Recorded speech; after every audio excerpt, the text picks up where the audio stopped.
Hello. आज की video में हम लोग पढ़ेंगे जर्नल को हिंदी में रोज़नामचा कहते हैं। तो आज हम लोग ये पढ़ेंगे कि रोज़नामचा क्या होता है और इसमें हम लोग एंट्री कैसे करते हैं। ठीक है, ये अकाउंटिंग का पहला स्टेप है जर्नल करने के बाद ही हम लोग लेजर करते हैं, फिर ट्रायल बैलेंस करते हैं और फिर फाइनल अकाउंट बनाते हैं। तो सबसे पहले बेसिक्स से शुरू करते हैं कि जर्नल क्या होता है। तो जैसा कि इसमें लिखा हुआ है कि in the accounting world journal refers to a book wherein transactions are lost for the very first time. Journal एक ऐसा बुक है जहाँ पर हम अपनी व्यावसायिक जो लेन देन होते हैं उनको फर्स्ट टाइम लिखते हैं। ठीक है, and that is why it is called as book of original entry. इसीलिए इसको हम लोग प्रारंभिक लेन देन की पुस्तक भी कहते हैं। In these books, all the regular business transactions are posted to the ledger in the concerned accounts. इस बुक से जितने भी हमारे रेगुलर बेस के डेली के लेन देन होते हैं, व्यावसायिक लेन देन, उसको हम जर्नल की सहायता से ही लेजर में पोस्ट करते हैं इन द कॉन्सर्न अकाउंट, यानी संबंधित अकाउंट में। ठीक है, when the transactions are recorded in the journal they are called as journal entry. जब हम अपने व्यावसायिक लेन देन को जर्नल यानी कि रोज़नामचे में रिकॉर्ड करते हैं, उसका लेखा करते हैं, तो उसको हम लोग कहते हैं journal entry. As per double entry system of books keeping, पुस्तपालन की दोहरे लेखा प्रणाली के अनुसार every transaction affects two side. व्यावसायिक लेन देन की प्रत्येक व्यावसायिक लेन देन दो पक्ष को प्रभावित करता है, जिसमें से हम लोग एक को डेबिट करते हैं और एक को क्रेडिट करते हैं। So the transaction are entered in the books as per the golden rules of accounting. इसीलिए व्यावसायिक लेन देन को हम जर्नल में एंट्री करते हैं तो अकाउंटिंग के नियम के हिसाब से करते हैं, ये जानने के लिए कि which account is to be debited and which one is to be credited, कि कौन सा अकाउंट डेबिट होगा और कौन सा अकाउंट क्रेडिट होगा। तो कौन सा अकाउंट डेबिट और कौन सा अकाउंट क्रेडिट होगा, इसके लिए कुछ नियम हैं जिसको हमें समझना होगा। तो यहाँ पे है जर्नलाइजिंग प्रोसेस, यानी जर्नल में लेखी करने की क्रिया, या गोल्डन रूल्स ऑफ अकाउंटिंग, या अकाउंट को डेबिट और क्रेडिट करने के नियम।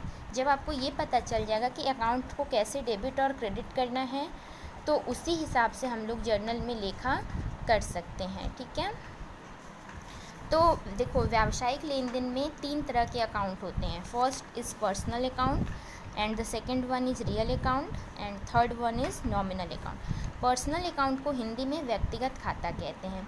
व्यक्तिगत खाता वह खाता होता है जो किसी व्यक्ति, फर्म, संस्था या कंपनी से संबंधित होता है। ठीक है, फॉर एग्ज़ाम्पल राम का खाता, श्याम का खाता, राम एंड सन्स का खाता, आप ले लीजिए बनारस हिंदू यूनिवर्सिटी का खाता। ठीक है, Shri Harishchandra post graduate college, इसका अकाउंट, ये सब क्या हो जाएगा, पर्सनल अकाउंट हो जाएगा। ठीक है, अब पर्सनल अकाउंट को डेबिट क्रेडिट करने का क्या नियम है, debit the receiver and the credit the giver, यानी पाने वाले व्यक्ति को डेबिट करते हैं और देने वाले व्यक्ति को क्रेडिट करते हैं। जैसे एक एग्ज़ाम्पल से समझाते हैं। राम ने श्याम को 50,000 रुपये दिए, तो यहाँ पे राम ने श्याम को 50,000 रुपये दिए।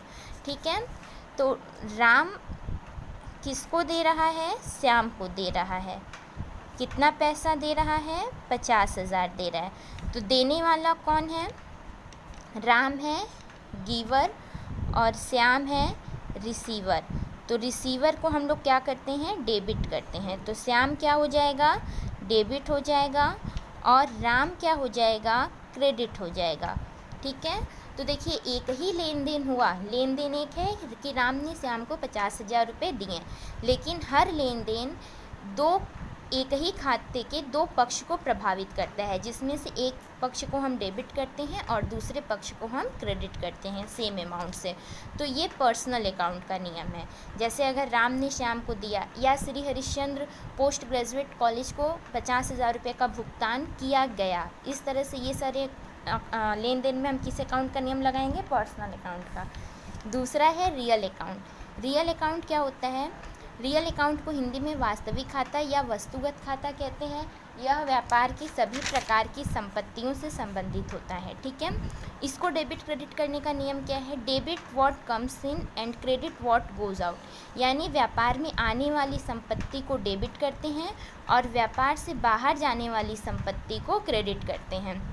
जैसे 10,000 रुपये का फर्नीचर खरीदा तो हमारे पास क्या आ रहा है? फर्नीचर आ रहा है और हमारे पास से क्या जा रहे हैं? पैसे जा रहे हैं, 10,000 रुपये जा रहे हैं। तो फर्नीचर आ रहा है तो फर्नीचर डेबिट होगा और रुपए जा रहे हैं यानी कैश जा रहा है तो कैश क्रेडिट होगा, ठीक है। तीसरा है नॉमिनल अकाउंट। इसको हिंदी में कहते हैं नाममात्र खाता। इसका नियम ये जो है व्यापार के सभी प्रकार के आय व्यय और लाभ हानि से संबंधित होता है। इसका नियम क्या होता है? Debit all the expenses and losses and credit all the income and profit. यानी समस्त व्यय और हानि को डेबिट करते हैं और समस्त आय और लाभ को क्रेडिट करते हैं।